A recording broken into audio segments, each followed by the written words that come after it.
Dans le prochain épisode de Un si grand soleil, le poste de rédacteur en chef se libère au Midi Libre et Marc est intéressé. De leur côté, les Aguilar sont sous le choc après avoir vécu une tragédie. Attention, les paragraphes qui suivent contiennent des spoilers sur l'épisode d'Un si grand soleil diffusé demain soir sur France 2. Si vous ne voulez rien savoir, ne lisez pas ce qui suit. Vendredi 26 avril dans Un si grand soleil. Marc, nouveau rédacteur en chef du Midi Libre. Marc prévient Léonore et Louis qu'il risque de finir un peu tard ce soir.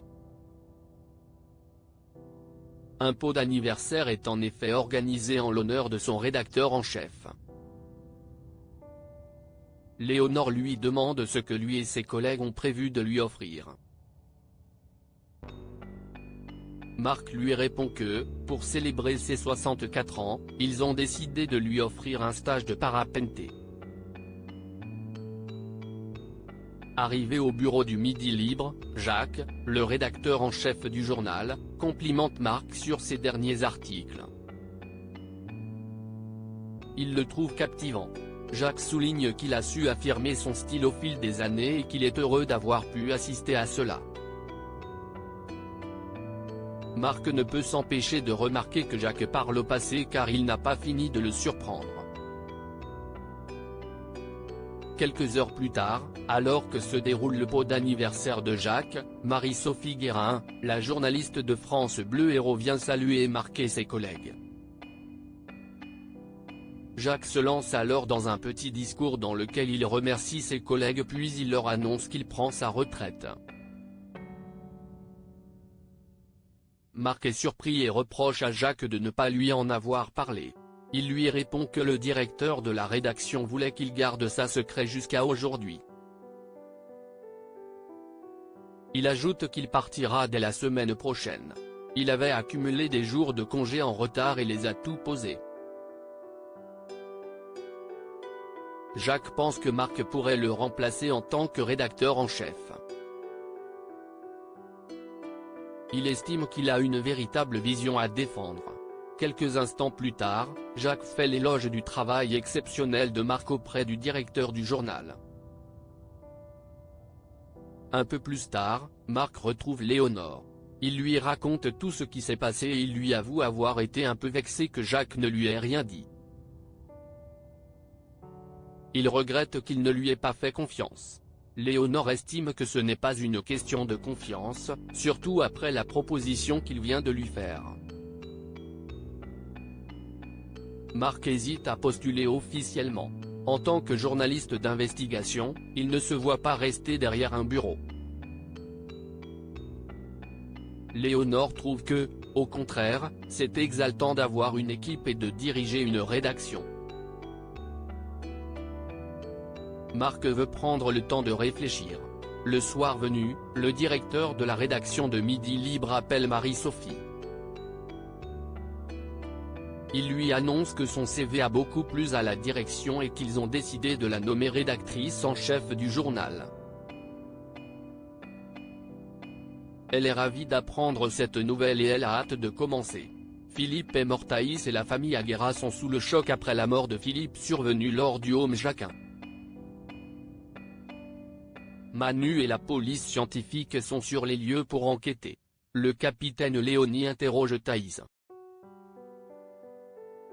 Elle lui raconte ce dont elle se souvient, mais tout est embrouillé dans sa tête. Arnaud est en état de choc et ne dit rien. Thaïs et Arnaud sont ensuite emmenés à l'hôpital pour des examens. Le lendemain matin, la mère de Thaïs se rend à l'hôpital pour chercher sa fille. Cette dernière le rejoint et le serre fort dans ses bras. Evan tient à le rassurer, tous les examens sont bons. En revanche, il lui conseille de consulter un psychologue car après un tel choc, il est important d'en parler. Thaïs demande alors à Evan si Arnaud est déjà sorti de l'hôpital. Le médecin lui explique qu'ils vont le garder un peu plus longtemps. Il est très choqué par ce qu'il s'est passé, ils ont donc dû le mettre sous sédatif. Au commissariat, Becker fait le point avec Manu et Alex. Le mode opératoire des voleurs est similaire au cambriolage dont sont victimes les habitants de Montpellier et de ses environs depuis 1 an. Mais cette fois-ci, ils ont laissé un cadavre. Alex souligne que l'autopsie de Philippe est en cours. Les causes du décès semblent cependant assez évidentes. Son cœur a dû lâcher à cause du chloroforme ou de l'attaque.